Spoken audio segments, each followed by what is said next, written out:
welcome again to another episode of Bourbon with Friends.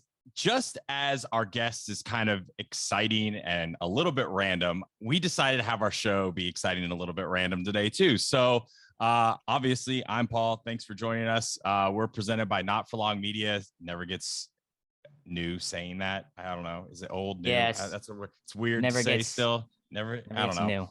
And we have Alex, Whiskey Culture in Australia. She's down still here putting up with us. This is like the last show I think she's going to be on with us. Sad days. G'day, guys. Save the best I'm for going to last. miss you, Alex. You're so much better to look at than Paul. Shanda wasn't supposed to start until like next week. And we said, hey, Shanda, let's just do this because we have a very special guest with us today. She has been on the show before and helped us with the bourbon ball. And now is doing all kinds of cool shit that everybody's like, oh my God, it's crazy. And it's like, no, it's not. She's amazing. Jackie Zykan, what's up? What's up? Yeah. Hey, Jackie. Aw. Round Thanks, of applause. Connor. All You're Jackie doesn't realize all we're just going to do is drink her whiskey and just ooh and ah about it. And we're not even going to ask her questions. That's fine. I can just sit here, listen, and that's fine. Y'all just go about your business. And that's great because I've got a lot of questions. Okay. So Jackie, first off, thank you. Congratulations on all the big changes. It's been kind of fun being, your friend for the last year or so because it's seen a lot of things on the back end and stuff. Mm-hmm. And you helped us raise a lot of money for veterans at the Bourbon Ball a couple months ago. So for everyone that's listening, wondering, what happened, kind of like give everyone like your story on how this decision kind of came into play. I don't even know where to start because there's what you see from the public facing side of it, right? Which it probably seemed like it came out of nowhere for most people. Like here I am, like just leading an Old Forester tasting. And the next day it's like, bam, like all of a sudden, like she's not going to be there anymore. But as any adult, or I don't even know if that's the right word to use for this, anyone who is at least like halfway trying to keep their shit together in adulthood, if you want to leave somewhere, you don't just like up on a Tuesday and be like, that's it, I'm out, this is over with. Like, so yeah, of course, like I wanted to make sure to explore my options, and I did for a while actually. It just so happened that how honest do I want to be with this? As honest as possible. Yeah, it's honest. It's better to be honest.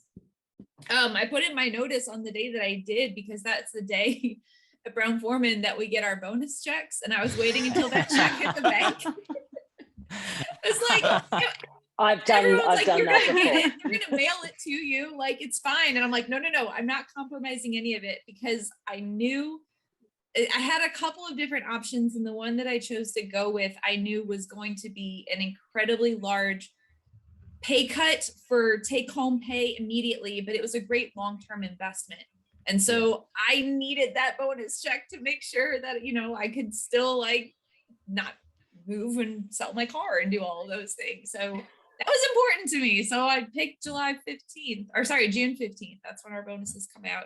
And I gave a 2-week notice, and I expected to be fired immediately because I was transparent about what I was going to be going and doing. And because I was going to be working with another brand, usually the way that our policies go is that that's considered a competitor, and they cut off your access. And for good reason, I get it, but they asked me to stick around and finish it out. So I was excited for that. That's an awesome thing because that meant another paycheck. Yay, this is great. It also meant shit, that 2 weeks I was planning to have off, I don't have. And so now it's just so you were planning to get fired? You in the back of your mind, you're like, they're gonna toss me. Yeah, I had prepared myself for that, for an immediate egress, if you will. I was ready for it. I knew that it was a possibility because that's just that's the company policy, right? So but they didn't. They were like, nope, hang around a couple days past when you were going to go, and that way your benefits can continue on for an extra month. So that was nice. But now that month is over, and I'm like, now it's starting to really set in, right? Of oh shit, what have I done? But so it's okay. Tell us what you have done. Where are you now? Well, I gave up a position as an employee to be in a position as an owner, which is exciting, right? That's a huge step. And I have left sort of being exclusive to one brand to being an independent consultant that has access to do whatever I want with whomever I want, whenever I want. So the new project, this first main one that I'm focusing on is Hidden Barn. That is a very small group. By that, I mean, comparatively speaking, like I came from a large global company to work on a team of, I'm one of 4 people, which is a very big change. So, but they're all people, we all get along, we're all great friends. So that's a bonus, right? But so my main role with Hidden Barn is that I am the master blender for that brand. So that is my main contribution. But like any small business, you wear a million hats at once, right? And so we all have to do a little bit of everything. But I am technically an independent consultant that is being compensated for my blending consulting, and half of that is monetary and half of that is equity. So there you go. There we go. Super That's my new retirement plan. So it's drink it up. It's cool though, because you know, when we've kind of talked offline as, you know, just like friends, right? I know that there's nothing, and this isn't a knock on Old Forester or any of the big brands, but the innovation is less to where you're at now. You can kind of, like you said, create at will now. Like your creativity and everything that you've really wanted to aren't going to be under the constraints there. And that's good and bad, right? Like a consistent, amazing product, and everything you did there was phenomenal. And I'm not going to stop drinking Old Forester just because you left, right? Like, I don't think anybody else would, but it's cool to see that progression of where you had talked about at some point you wanted to have more creativity and say in the process, and now you're living that. So from that aspect, that personal aspect, it's really kind of awesome to see. And I have to be honest with you, the fact that this has been sitting in my house for 2 fucking weeks, Jackie, I got to tell you, and I haven't taken one sip. You should give me a high five or something that I have that much self-control to try this for the first time. I'm impressed. Yeah. And kind of insulted. I'm not like, you want a compliment out of this, and I'm like, what? Why didn't you drink? You know that when we have something new for the first time, we always do it on the show. And I didn't break the rule, even though I stared at it like this a few times. I like looked at it. I even took pictures. Connor sent pictures to me. He was just like, should we do it? And I was like, no, let's give the real reaction. No. So, like, have you cracked the seal on it at all? Have you smelled it? Just now. Okay. Yeah. So I have a question about like going from a huge corporate setting down to a small business, especially staying in the same field. What are some things, like you mentioned some of the scarier things, like the money, that's obvious, but what are some other things that like are positives about it? Because what I always tell people is there's no amount of money out there that's worth like your happiness. Like if you're just happier, not to say you weren't happy at Brown-Forman or at Old Forester, but are there any like positives that you take out of this, of making this change, you know, personally? Sure. I mean, so a couple of points on this. Like, yeah, BF is a huge company, but like I wasn't having meetings with 10,000 people at a time, right? Like we still have our kind of like small group marketing team is basically like what it was. And you have like a small amount of production you deal with, a small amount of people over here, and yada, yada, yada. Yeah. So the family has gotten a little bit smaller. If I can refer to my coworkers as like my family, is basically what it feels like. There's a benefit to it in that decisions can be made more quickly because it's not as big of a boat to turn, right? And but that's something that we haven't even begun to really get into yet, because Nate and Matt and I are all coming from that mindset of these are the policies, this is what we do, this is who needs to sign off on what, and like your brain wires to function and survive in that kind of environment. You remove yourself from it and go into just like free range. You keep catching yourself going like, oh wait, no, like I'm saying no automatically and I don't have to, or like you kind of like get yourself in this groove of like, why shouldn't I?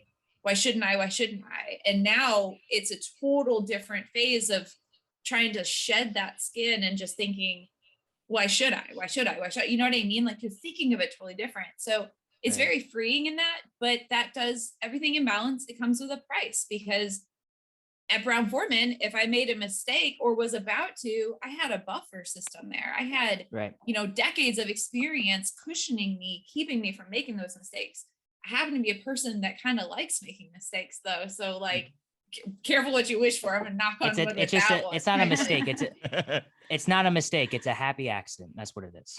Sure, yeah, that's whatever you would call it, I guess. But it's something that I enjoy the challenge of trying to find the solutions, whereas I didn't really have that luxury before because there was a lot to lose with a bigger company, and so they're very protective of making sure that things are super, super well thought out and there's a template that you follow and everything else. Now it's just like, well, shit, I guess we're going to try this and we're probably going to screw up quite a bit along the way. But as long as I think it's a great opportunity for anyone out there who wants to start their own business or start a brand or wants to get into this side of things. I'm happy to share every mistake I make through this journey. And hopefully it keeps you from making the same, but like, there's shit that comes up left and right where you're like, damn, I didn't realize that. Shit. Like there's a lot of just shit, like shit thoughts, but it's okay. I don't know. This is the best way. All right. I just tried it. Oh my God. Right. So can I ask the questions about the whiskey? So I'm just going to drink it. So go ahead. Is small batch. What size is small batch? 7 barrels. So when I say 7 small, barrels. I mean small. Yeah. So we call that medium-sized distillery in Australia. It's interesting because I'm going from batch sizes that were 100 at the smallest all the way up to 1,000. So it's a totally different approach when it comes to composition because everything is going to show every single face that it has. There's no hiding in the crowd with smaller batch blending. But the beauty of this brand concept is that it's meant to celebrate the differences. The goal in mind is totally different now with Old Foe. Sorry, the goal is always consistency. Make it taste the same, same every single batch all the time. With this, it's like, that's cool. Okay. As long as it's balanced, as long as it's quality, as long as the structure is good, let whatever flavor show up and hang out with it, So it's just a different culture, I think. I'm so nervous right now. No, why? Because the boys are sitting there sipping on this, and I have like no idea what's going on. All right, so I think this is. Yeah, go. Oh, okay. No, you guys got to talk about it. Or do you want to do your guess thing that you do? Do you want me to guess? Do you want me to guess? Go and guess it, because I know it. Yeah, all right, I have to give props on this one. This is actually complex to me. Like the nose. Did you just use a big word? Bite my ass, Alex. Jackie's like, oh, I like this fun. This is fun now. This is fun. Now it's a party. Okay, yeah. He likes it.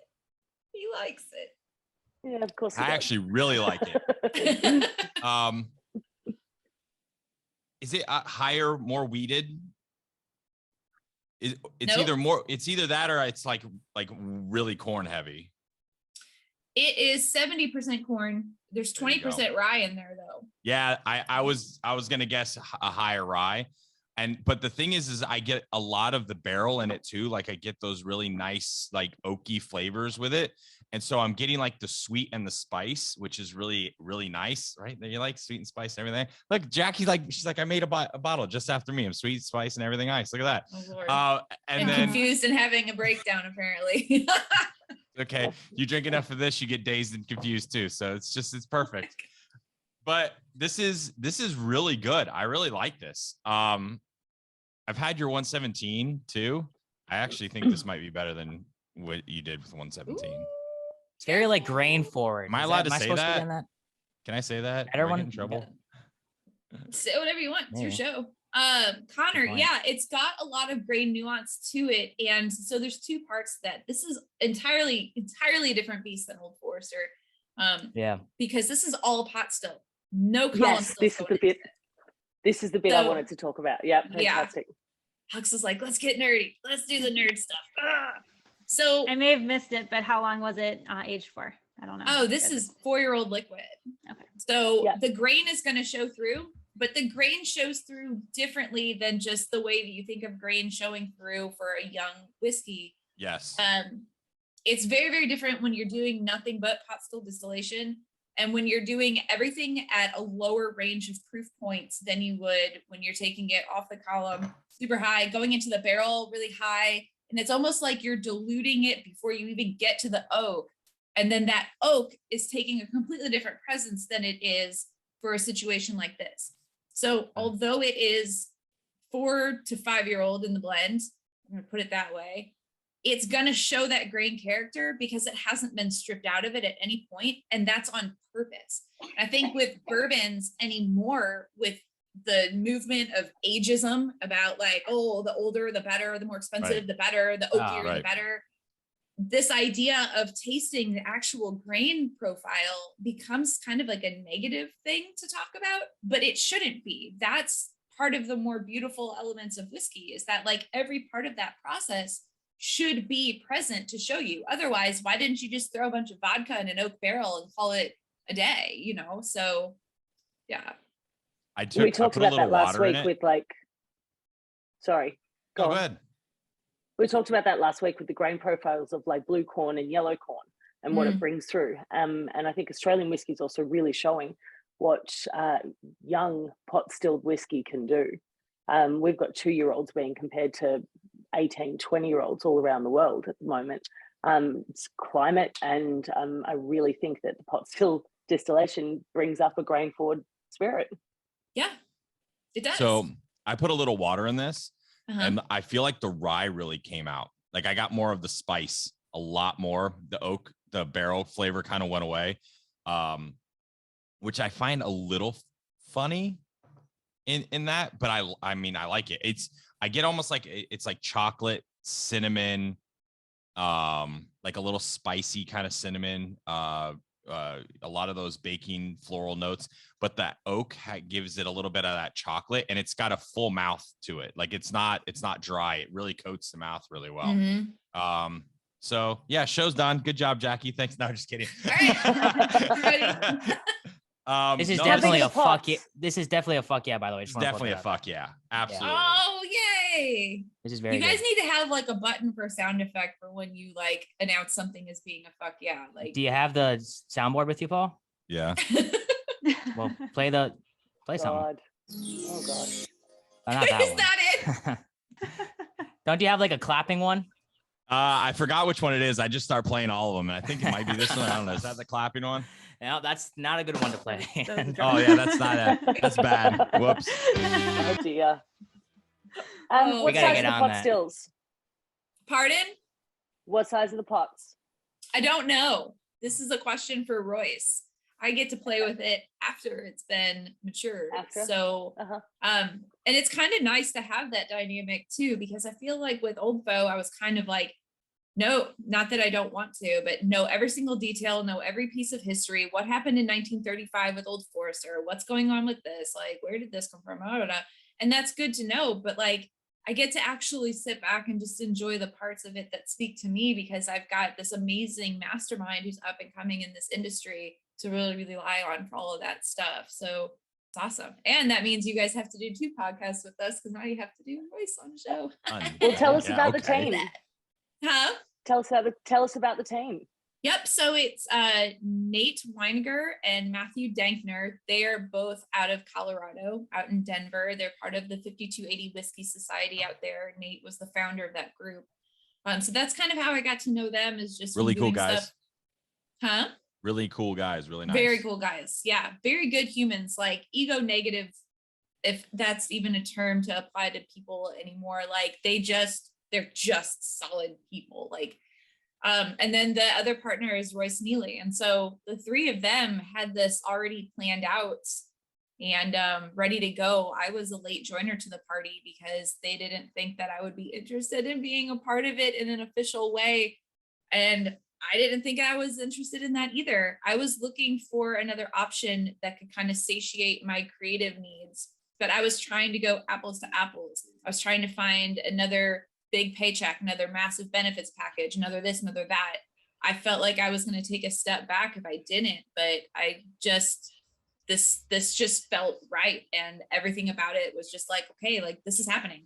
and I don't regret it for a second. But I love that mindset. Yeah. It's such a nice mind, especially nowadays. Everyone is just like totally focused on like where the next paycheck's coming from, consistency. But to make something truly great, you have to take that leap. Yeah. And I honestly think that's what you guys are doing here, because it's like to have this be your first release. And I mean, this is like a fuck yeah. It is. It's impressive. I'm going to need to go find more of this. Oh, well, good luck. There's not a whole lot of it to go around, Everything so Jackie's like, I hear Jackie like, oh, good luck. A lot. It's real weird. It's it's different though. Like your approach to it when you're an owner of something, where like with Old Forester, I would just be like pouring samples for everyone. Like, yeah, take that bottle, whatever. And now I'm like, don't open that, sell that, don't open that. That needs to be sold. We need to make money. Like it's a totally different perspective. And it's understandable because you're not putting out 10,000 barrels. Yeah. Yet, I assume, right? Yeah. Far away from 10,000 barrels. Yeah. So this is the first release, right? It's small. It's not very big. I assume there's another release. You're working on other things. What can you kind of talk to us about the next kind of stages of this journey for you? Yeah. So, it's formatted in a little bit of a non-traditional way. So Hidden Barn is the brand, but we're releasing things in terms of series. So a series is sort of just inspired by one thing or other. So this particular series is what we started with, and it's like whiskey made the hard way, because every piece of this process has been the hard way of making it. Like the yeast that's being used in this particular product has been harvested in a bucket hung in the woods in Appalachia. Like it's like total surprise. Like you never know what you're gonna get, but like you appreciate what it is. So everything is a pain in the ass. Everything is hand labeled, handwritten, hand bottled, hand done, and it's just what it is. But that just shows a labor of love. That's something that, you can do things like that and go, well, shit, that was expensive to do, but you don't think of it in terms like that when it's something you actually enjoy doing. The reward is the enjoyment of the process, right? So you'll see more releases out of this particular series. You'll see more small batches. They'll all be kind of different. They'll all be kind of the same size, give or take. You'll see some special releases coming out of this as well. You'll see some finished products coming out of this as well. Oh yeah, there's all kinds of shit coming out before the end of this calendar year. Like we're like stacked, like ready to go. But what we also have prepared ourselves for is to not just say, oh, okay, well, we are exclusively this process. It's always going to be this. It's always going to be this proof point. It's always going to be this yeast. It's always going to be blah, blah, blah, whatever.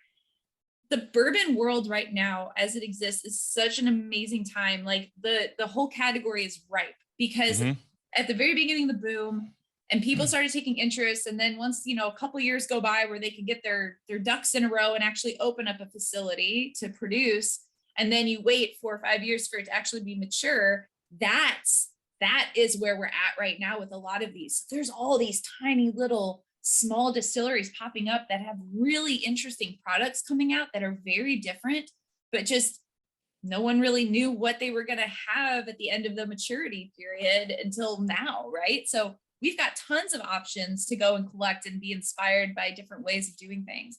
So you'll see that come out. I mean, we can do whatever we want. We can do a rum next week if we want to do a rum. Like, sure. I don't think, it'll sell as well, but like, whatever. Like, we'll do whatever. It's fine. Jackie's Zykan, rum maker. I don't know. I like rum personally, but will you dress up as Captain Jack Sparrow? Is that necessary? I think when you drink it, it is. That's what I always thought. I don't know, man. Maybe one day. I don't know. Do it for charity. But for now, we're kind of like just doing whatever. We're just bottling whatever we think is good and hoping that people actually pour it and drink it. Like this is not meant to be like. Where are you guys distributing right now? So primary distribution is Kentucky and Colorado. And Colorado, the distributor is Liberation Distribution, LibDib. So with that also comes California and Florida, but I don't think we've allocated any products for those markets yet with this first batch anyways. There's more batches coming in the next couple of weeks. I'm in Florida. Send me some. Yep. So you can actually get shipping because we have sent a little bit of inventory to sealbox.com and they do direct shipping for like 20 something different states. So if anyone out there isn't part of sealbox.com community, like that's a great option to get it as well. Awesome. All right. I will be on the lookout. I want to get some. I'm very jealous I don't have any to sip on. Oh, sorry. It's not your fault at all. And Jackie, why didn't you bring me any? You were just here in Australia. I brought some down. I brought some too. Also, I brought 2 of those sample bottles with me. I left one with the Airbnb host and one with Sam Clark, the tattoo artist that did my husband's tattoo. And that's where they went. The next time you go to Australia, you can have Alex show you all the Australian whiskey stuff. Alex, what part of Australia are you in? Well, I'm currently in Victoria, but based in Sydney. Okay. The family farm, I suppose, where all the barley's growing, is in Victoria. And I'm on my way down to Tassie to actually go down and work in the whiskey industry down there for a couple of weeks, consulting to some distilleries. Awesome. Well, so next time I come to Australia, I'll bring you some whiskey. You never know. It could be like next week. You never know. I have a fangirl question to ask you. I've followed you for a while and absolutely have been a big fan of Old Forester. Can you give some advice to how you started in your journey, and what's the biggest lesson you've learned working in the whiskey industry? Oh shit, that's a big question. So okay, I was on many different paths before I kind of like found my footing, and I think the biggest change wasn't that I just like discovered whiskey one day and was like, oh, I love whiskey. Now it's going to be whiskey and I'm going to do whiskey and whiskey is going to be in my life. I really just shifted what I said yes and no to. And I started just following what, this is so like, I don't know, heady to say this, but like whatever felt right. I just gravitated towards the people that I enjoyed spending time with and working with products. It's always the people. Yeah. And products that I didn't feel like I had to do the used car salesman thing with, you know, things that you could just genuinely share and be honest about, and not like, how are we going to spin this so that it actually like, no, like just do a good job and then you have nothing to spin. Like you just freaking share it. So that's what led me to Old Forester in the first place. And then following that same kind of North Star is what led me to doing this. It wasn't an easy decision, but that's mostly because of the payment discrepancy, right? The compensation discrepancy. And like, I think that, you know, a lot of us have that little like should monster, like you should be doing this. And this is what success looks like. And this is what it's supposed to be and supposed to. And like, it will scare you shitless. And I say that in a very literal way. Like, trust me, I did not have a fun week leading up to like putting in that resignation letter. I won't go into any more details than that, but like my stomach was a mess. I knew something was up, Jackie, when you text me, just randomly said, I need to get on your show, send an email to this person. I knew something was up because it was like, I think it was a day or two before it came out. And I didn't, and you notice though, I didn't ask. I wanted to make sure that we lined something up just in case you wanted to be a part of it. I don't know. You could have been like, whatever, we're over you. Yeah, right. Stop it. I'm very intrigued. Like I'm not gonna lie, I keep going back to the nose and the taste. Like I let it sit, you know, I did the whole sit 5 minutes, cleanse the palate, go back. And now I'm getting like this stupid ass vanilla bomb, like unreal on the nose. So I don't know what you're nervous about. I mean, listen, yeah, stupid come on. Ass vanilla bomb. Stupid ass vanilla bomb. We're gonna actually. We'll have Connor, because Connor's really good at writing this up, but we'll have him write it up with like the fuck yes and the stupid ass vanilla bombs and post it online. So it'll be perfect. Like a perfect review. Perfect. But Alex, I mean, back to like round out the rest of what you had asked, if there was the biggest learning that I took from any of it, it was that it took me 7 years to figure this out. And I mean, 10, 15 years, if you want to include like the whole, like start to finish, like from bar to brand. But it took me a very, very long time to allow myself to learn that my worth and what empowers me to actually bring that worth to the table has nothing to do with anything external whatsoever. That was always going to be there. I was being terrified. I would leave Brown-Forman and everything would dismantle. Everything would fall to shit. And that people would be like, oh, she's on some no-name thing now. Like, we really don't care. And like, what was making me feel like I had value at Brown-Forman? Why? Because I was making good money. Why? Because like I had a corporate card that I could just swipe left and right. Like, because like we had a whole like agency managing PR and like everything, you know what I mean? Like, what was it that made me feel any more valuable there? Security. There was a sense of security, and that sense of security doesn't ever come from something outside of you, ever, Right. ever. Yep. That was my biggest learning. Because I've just done that, so I'm freaking out too. It's okay. So that's great advice. Thank you. Let it freak out. The big job Yes. and going out on my own, and okay. Thank you. I appreciate that. You'll be just fine, if not more fine than ever. I mean, if you, I won't get into like the fine-tuned details of it, but I know you'll be fine. You wouldn't have made the decision in the first place if you weren't going to be. And I'm sure you didn't just like, I had a shit day today, I'm going to quit. Like, no. You've probably like done the hamster wheel. You gave 2 weeks notice. I gave 7 weeks notice. Oh God, that's a long 7 weeks. Dude. Yeah. To exit out of the company, as group general manager, I had to go, here's 7 weeks. Like, let's discuss the end date. So yeah, 7 weeks is what my notice period. So when everyone got told like 10 days before I was leaving, it was that huge, oh my God, she's just chucked a tantrum thing and left. No, this has been a perfectly planned exit. So yeah, I completely relate to what you were saying before. Yeah, it's a process. Huge process. And I'm kind of an energetic person, and actually right now the energies are that it's completely shifting right now. So what you guys have just done recently falls perfectly in line with all of that. And I'm just going to throw myself in there with me now doing this as well. So it's kind of the whole thing. So yay. New starts. New starts, new moon. New moon. No, it's great. It's great, but it's hard. It's hard. And like going through a transition, I feel for any other person ever who's ever left, I've always thought like, or I guess I haven't thought much into the whole process of it, but like shit, when you're a single parent and the only person who's going to pay any of the bills in the house, like these things hit a little bit harder, and these decisions are really, really heavy to make and effing terrifying, absolutely terrifying. But whatever, it was the worst that was going to happen. I was going to end up back behind a bar. Great, that sounds like a blast. Like whatever, I might go do it now just for fun. Like who knows? Just randomly showing up bars. Hospitality. See, I don't know. Do whatever. Well, speaking of that too, because that's how you got your start. What's your like kind of favorite and or go-to cocktail, or one that you've created too? So in the past 7 years, had I like donated my body to science and gotten some kind of like horrific accident, they would have sliced me open and like literally an old fashioned would have just like come out, like glass garnish and all. Like it just would have been that.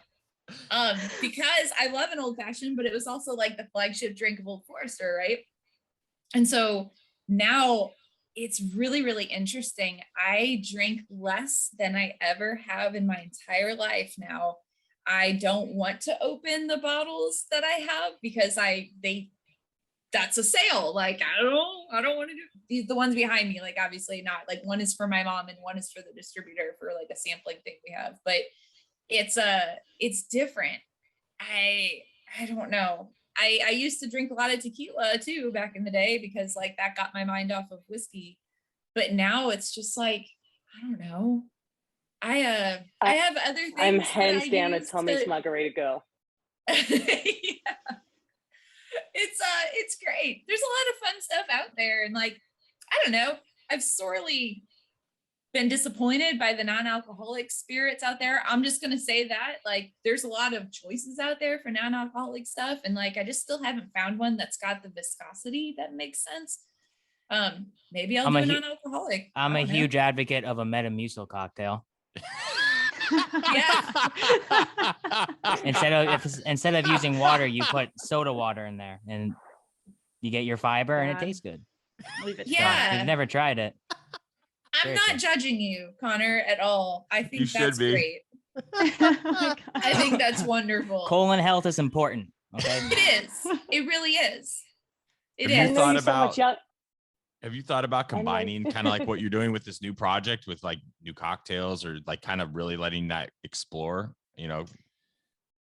Yeah, of course, because I'm free to do whatever. I just spent my entire day working on cocktail strategy for another brand that I don't have ownership in. But I'm free to pick up those projects now, which is great. That gives me a good outlet for that. It's fun. It's great. It's extra money. Like, it is what it is. But as far as like Hidden Barn, though, we're not at a price point that makes sense to try to pitch it for a cocktail menu. And we're catering to an audience that's a whiskey enthusiast audience that I'm not a purist by any means, but I know that they're still out there. And so my job right now is to create a blend that sings on its own. If you want to put it in a cocktail, like, that's you, like, go for it. Totally cool. If you need suggestions, hit me up. Like, I'm always happy to share, but I'm not going to advertise it. It was interesting because with Old Forester, as much as I was there as part of like a sensory panel to ensure that the product that hits the shelf is as good as it can be, I wasn't the sole. At the end of the day, I couldn't be like, stop the presses. Like, we have to start over. We are going to do this. Like, I didn't have that authority, and I never will. If I continued in that role, no one ever does, because it's a huge team. So I finally have that, and I almost am like holding it more sacred of like what actually ends up in that bottle, because it is my decisions and my decisions alone. So I don't know. It's just interesting. Your name is on Old Forester, but it's still on the Old Not Forester anymore. name. Right. Wait, well, yeah. But they now, edited that the day I left. But you know what I'm saying, right? Like, when you were making stuff there, you was still behind that brand, right? So it's still a little bit of cover, right? Now this is Jackie Zykan's making this, and I can understand you feeling the pressure, but on the flip side, there's got to be some part of you that's also feels kind of, I don't want to put words in it, but like blessed, I think, by like, I've seen so much stuff on social media, and so many people like excited for you and excited to try this, and like, you know, we're super happy for you, and like, there's all this that's got to make you though feel like, from that terror, that also kind of gives you that little bit of a hug around and saying, look, like, people are in my corner that maybe I didn't realize were when I was at Old Forester. Yeah. And now Absolutely. I have more courage to kind of go out and be a little bit more cutting edge, or, you know, crazy, whatever you want to say.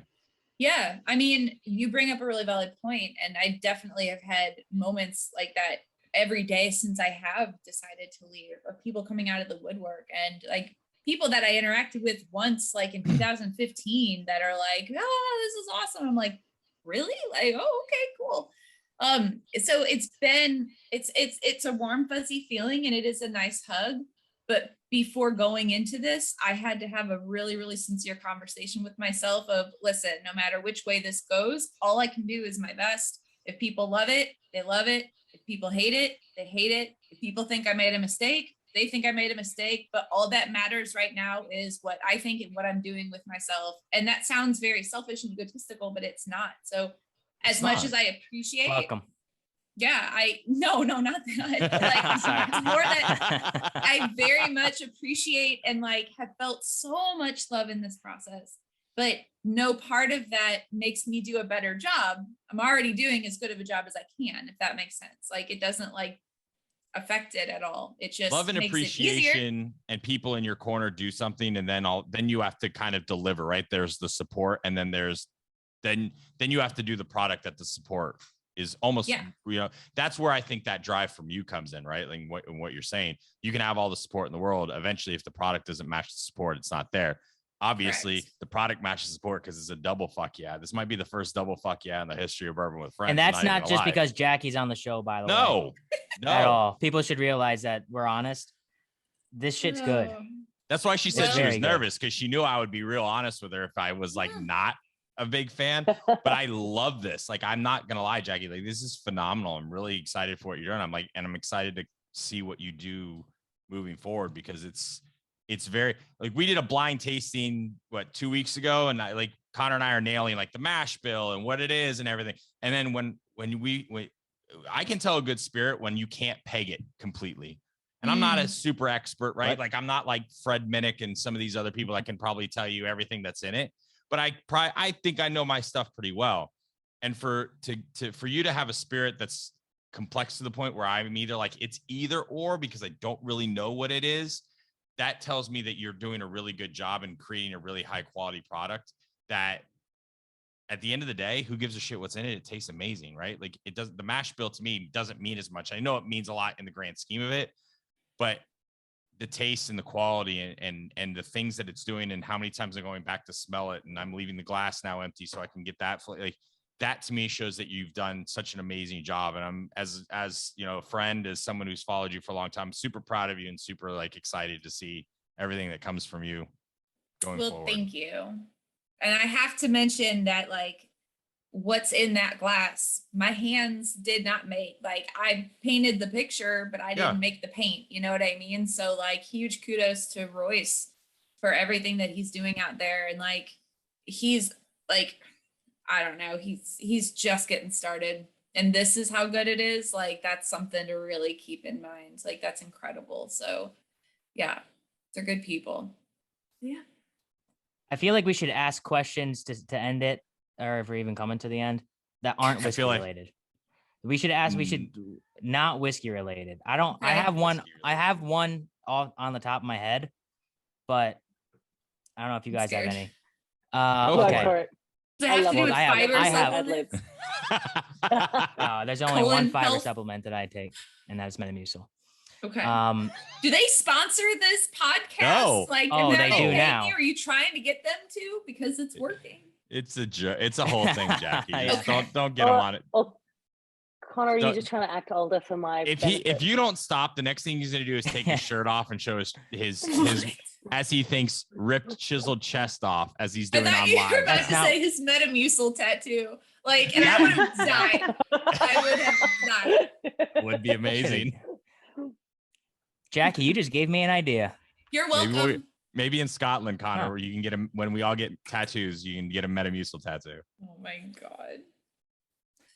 So, Connor, all right. What's your question? You're on a deserted island. Just you. Perfect. You have okay. Not 3 drinks, three food items you can take. Your top 3, no whiskey, food. Top 3 foods. You take them on a deserted island. It could be anything. Don't worry about cooking it. Logic's thrown out the window. What are you taking food-wise? Don't worry about cooking it. So like, how long do I need to sustain on this island? This is not an easy or simple question. Just like if you want to say like ice cream sundaes, like that's fine. Don't worry about freezing it or nothing. Yeah. Okay, so like it's completely unrealistic situation. Correct. Because correct. Yes. Do I want a melted ice cream sandwich? No, but I'm on a desert island. I don't know. Maybe maybe there's ice on the island. We don't know. Yeah. Is there ice on this island? The climate affects my food choices big time. Okay, how about this? Okay. Yeah, give me an island, dude. Like, give me something. No. How about I just reword the question? Yeah. What are your 3 favorite foods? Let's just stop the deserted island. I was trying to make it a little bit interesting, but never mind. 3 favorite foods. I don't know, man. I eat a lot of shit, like, and a lot of different things. So I don't know. I can tell you here. Can I give you an answer to a question you did not ask me, but I think this would be easier? Sure. Okay. 3 things that I will not eat, that I refuse to eat, because I will eat all kinds of foods, but there are very specific things that like I won't even sit in the room comfortably if it's in there. So like that, I can give you more secure answers. This is way more exciting now. Is one shrimp? Because I would agree with you. No. Shrimp is delicious. What's wrong with it? Shrimp's great. I eat so many shrimp. I saw a video of the world's biggest shrimp. Wait, what? What? No, there's fine. He's 25, Jackie. He doesn't know who 3-6 Mafia is. Oh, okay. Sorry. 3-6 Mafia. You city, dude. I grew up on that. You're forgetting. I was the captain of my undefeated middle school basketball team, and we walked out to 3-6 Mafia. So did you? Do you mean you're still growing up on it, though? Yeah. Sorry. Okay, Connor, we're all growing all the time. We're all always growing, even if it's That's on a fact, by the way. Let her answer the question. Yeah, sorry. Go ahead, Jackie. Truffles. Yo, I agree with you 100%. Oh my God. Truffles are nauseating. Truffles are amazing. No. So Jackie, truffle, last night, oil, truffle, anything. You don't just eat a truffle, but like you put truffle popcorn. Truffle oil truffle is mash. so bad. Fries are the best. Fuck you. What's wrong with you? Went to an Italian pizza place last night, and they have their pepperoni pizza is fire, but they put truffle oil on it. And I'm like, if you put truffle oil on a pizza and I smell it, I will throw the fucking pizza back into your kitchen. See, like it's so pungent. Like Love Thank it. you. I can't Truffle. do it. I can't do truffle. Okay. All right, what's the next one? We're 1 for 1. Goat cheese. God damn it, Jackie. This is why we're friends. Yes. Goat cheese sucks. Goat cheese is the worst. All right, what's the last one? I don't know. I think that's it. I think that's just those two things. We're 2 for 2. I'm pretty sure we might have been separated at birth. We might be twins. We might be. We might. That's crazy. I would pick any seafood. The bugs of the sea. Lobster, shrimp, and sushi. Get those out of my face. Same. I live in New England, anyway. by the way. I'm allergic. I live in New England. How are they going to survive in Scotland? I just have that question. Don't worry. You're just going to be eating like potatoes and things with no seasoning to them and not a lot of ice. I'm Irish. I don't need seasoning. seasoning. That's what you got in store for you in Scotland. I need you when you're on Isla, I need you to have the oysters at Bourbon. Deal. I will. Absolutely They not. are so big. I'll do it. You can video. I'd rather jump off the plane going to Isla. Put some whiskey in them. Just put some whiskey in them. That's how I learned to eat oysters, and now I love oysters. Just pour some whiskey in the shell and slurp it down. Oh, Jackie, see, you thought this was going to be like a normal podcast. We weren't all drinking and then just shit when it goes. Yeah, no. I knew better. Going. I knew you. And Connor, you need to have haggis. Yes. Jackie, you had haggis? Yeah, last time when I was in Scotland, I had a really great haggis pizza like at the airport, and it was amazeballs. So yeah, I'm all for it. What and is if you haggis? don't get a deep fried Mars bar it's while like you're over sheep there, gut or something, isn't it? It's like stomach, intestine, and liver chopped up in the lining of the stomach or something. I don't know. Yeah, like I'm down with like all like the quote unquote weird organs and things like that. Like it's just really pungent stuff. I have a sensitive palate, and so I eat like a 5-year-old, like off of a kid's menu. All right, here's a great question for everyone that will end the show. This goes to everybody. Everybody has to round robin. Oh God, I'm scared. Eat something, anything in the world that you have to have a reason behind it. What would it be? Alex, you go first. What? Ask the question again. You could eat anything in the world. I'll go first if that makes it easier to give you a funny, and this could be really funny. It doesn't even have to be serious. But if you could say, I want to try something, I've never had it. It could be really weird, a weird animal or weird plant, a real weird food, whatever. This is anything that's edible in the whole world. What would it be? I'll go first. I'll make it easy. Manatee. Because anything named a sea cow has to be supple. Have you ever been around a manatee? Like I have, but it's called a sea cow. Come on, you know, it didn't name itself a sea cow. I don't care, but it's called a sea cow for a reason. The cow wasn't named a cow until somebody called it a cow. So do you think you're going to be able to like wagyu like a manatee or something and like have it be like really good? Manatee, yeah. Oh, geez, that's so sad. They're so big, you could probably cut a little off the flank and it would just sew it up and be all right. Oh my God! Like, I would think it's like more flubber than like yummy stuff. Yeah, just Flubber. like right. Yeah. It would it's just either that really or rattlesnake. It's either that or rattlesnake. Belly. There you go. I've been asked this question once before, and I had an answer, but I'm also on an American podcast, which is probably not a good. You should say it and then explain it, because then it'll be great. It'll be educational. Oh shit! Here we go. An eagle. Get out of here. Eagle? Because it's a symbol of freedom. Like you want to eat freedom. Booter. Okay, well, I'll eat freedom. I'm good with that. Wait, what kind of eagle? There's a lot. There's a harpy eagle. There's a golden eagle. There's a bald eagle. There's a lot of eagles. Well, Jackie, what would you eat? I don't know, because I feel like anything I've ever intended to eat that made sense for me to eat, I have eaten. Like, I don't know. Like, there's nothing where I'm like, I wonder what that would taste like. Like, no, like I've got plenty of food options. Like, I've never just been like staring upon something and been like, that might be good. You ever look at a hippo and be like, God damn, there's some good bacon in that shit. No, God damn, that's no, absolutely not. No, I don't think so. There is something that I have never had that I'm curious to have, but I've heard that it's not so good, but it depends. Like, I also don't like one of like the things that most people do like. So I don't know. This counts.